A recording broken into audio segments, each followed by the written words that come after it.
The Discourses of Christ of the Last Days.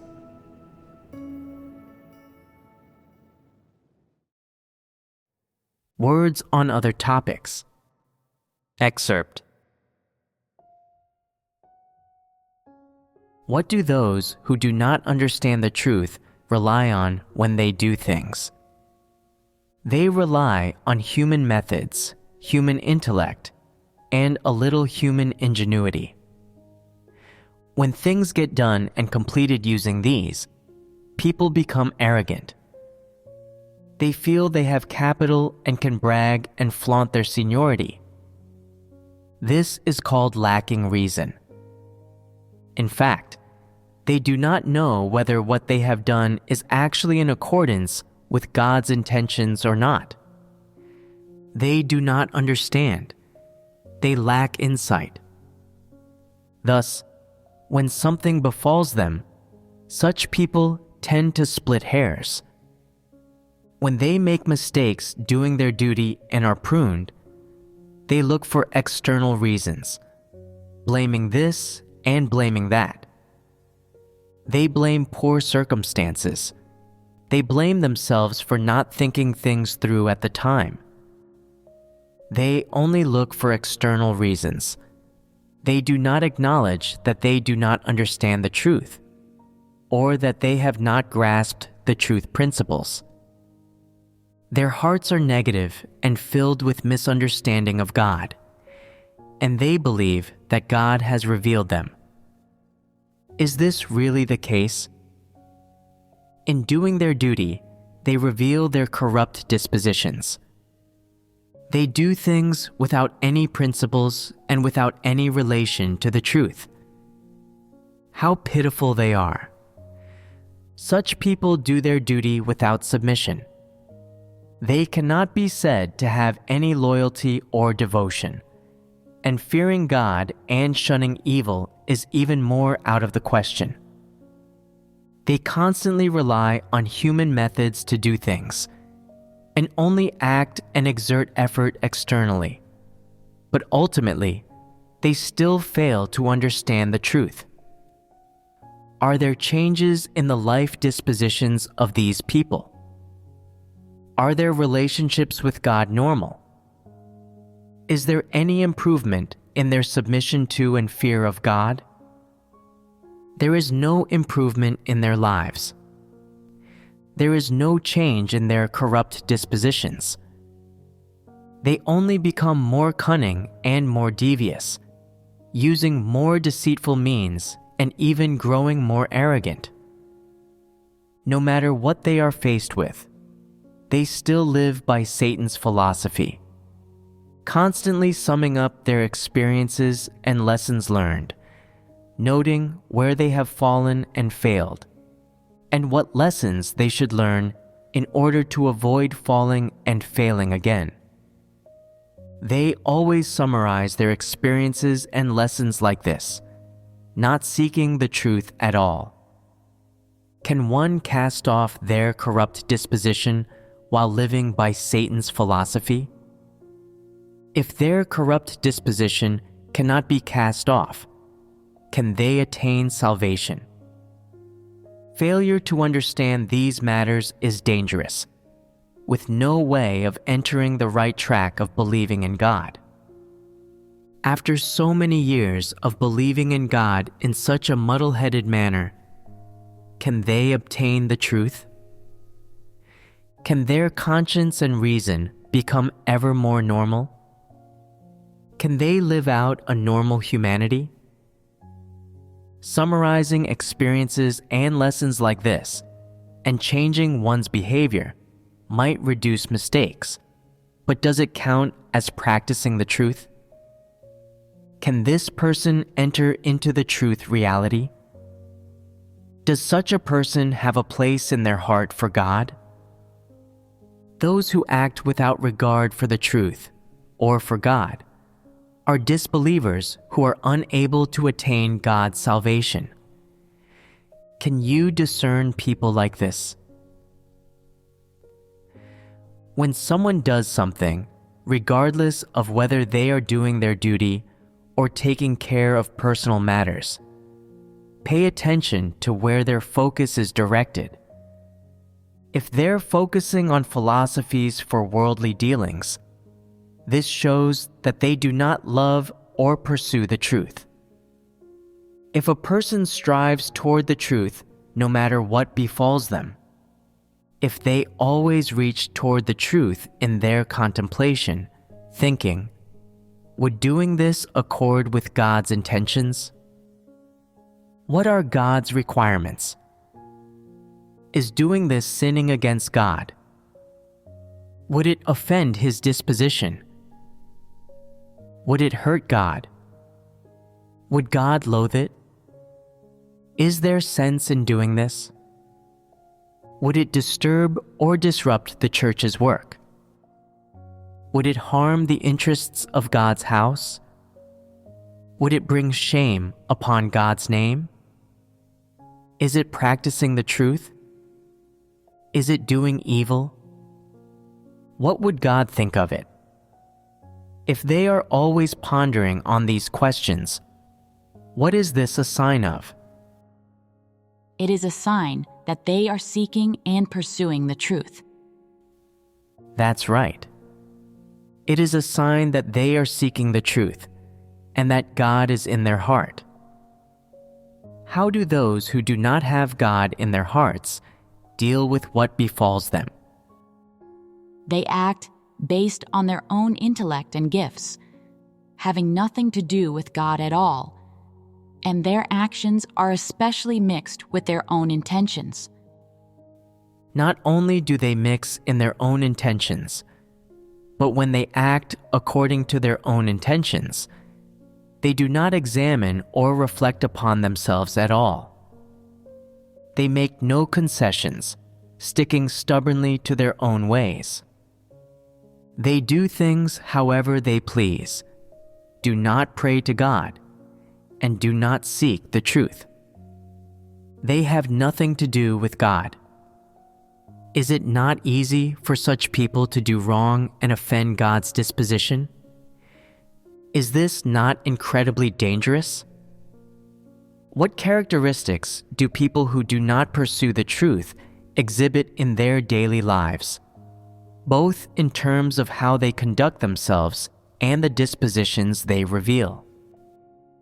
They act rashly and without restraint, look down on others, are especially arrogant and dissolute, and make decisions unilaterally. Mainly, it is these things. They are arrogant, conceited, wantonly rash, dissolute, and unrestrained. They act without reason, doing things however they please, and are always wild and rascally. Without being pruned, they bare their teeth. When faced with being pruned, they are negative, antagonistic, defiant, and rebellious, and their demonic nature is completely exposed. When these people who do not pursue the truth do not do or say anything, they appear to be regular people. But as soon as they do something, their corrupt disposition emerges, and it is barbaric and beastly. In the words of God, how are such people described? What is revealed in you is not the mischievousness of children who have strayed from their parents, but the beastliness that bursts forth from animals that are out of reach of their masters' whips. The dispositions such people reveal can be described as beastly, and they are devoid of normal humanity. If there are such people in a crowd, will you be able to tell them apart? Those who seek the truth and those who do not are entirely different in how they behave and what they reveal. The clear manifestations of those who do not seek the truth are a lack of reason, a lack of conscience, and acting without regard for the truth principles. They act wantonly and recklessly, and are audacious to the extreme. Those who do not pursue the truth are both pitiful and detestable. They make fools of themselves, bringing no benefit to other people. If they bring no benefit to others, then would God not abhor them? Do they themselves have any awareness of this? Why do I say they are pitiful? It is because they are like this, yet do not even realize it themselves. They lack any semblance of human likeness, yet still think they are fine, and still dare to act with impulsive recklessness. Is that not just pitiful? In discerning people, the main thing is to discern whether or not they practice the truth, seek the truth, and accept the truth. This is how you accurately discern them and see clearly all categories of people. Are you those who pursue the truth? We did not pursue it before, but now we are striving for it. In the past few years, when you did not pursue the truth, did you exhibit the behaviors I just mentioned? When you exhibited those behaviors, did it not pain your heart to live in a state like that? Yes, we were suffering, but we did not realize it. It is so pitiful not to realize this. When one does not understand the truth and has no truth reality, that is most pitiful and lamentable. Holding on to these truths, often listening to sermons, yet not obtaining anything, and still living within the binds of Satan, acting and speaking without rationality, obviously devoid of humanity. It is so pitiful. Thus, pursuing the truth is of utmost importance. You realize this now, don't you? Yes, we do. It is good that you realize this.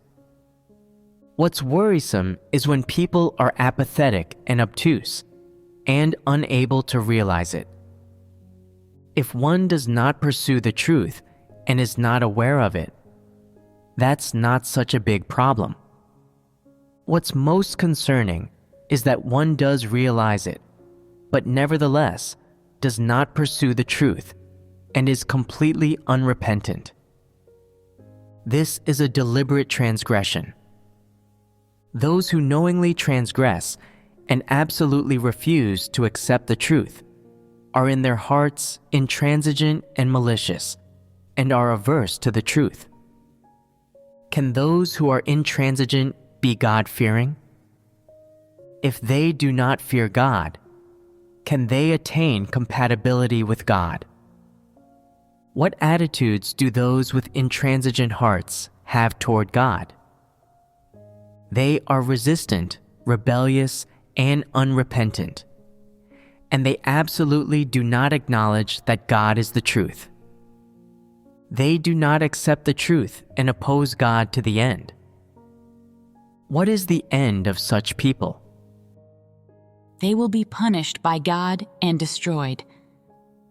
God does not save those people. Were the 250 leaders mentioned in the Bible intransigent and rebellious people? What became of them in the end? They were swallowed up by the earth. That is the outcome. No matter how long someone believes in God, if they do not know the importance of pursuing the truth, if they do not understand the abhorrence and consequences of being averse to the truth, then what will their outcome be? They shall certainly be eliminated. New believers are foolish and ignorant, not yet knowing how to carry out proper tasks or the correct path to walk. That is the pitiable aspect of people. If you have believed in God for several years and can do your duty, yet do not pursue the truth, that is merely laboring.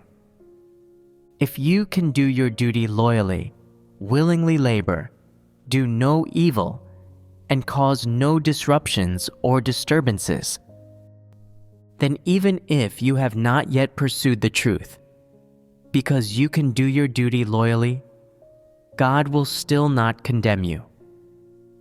But should one understand some of the truth and realize the importance of pursuing the truth, and yet still not pursue the truth, then salvation shall not be easy for them. At best, they could remain as a loyal laborer. As for those who are unwilling to labor, compete for power and gain, and disturb the church's life and work, their outcome is sealed. They have already fallen into disaster and are awaiting death. They should prepare for what is to come,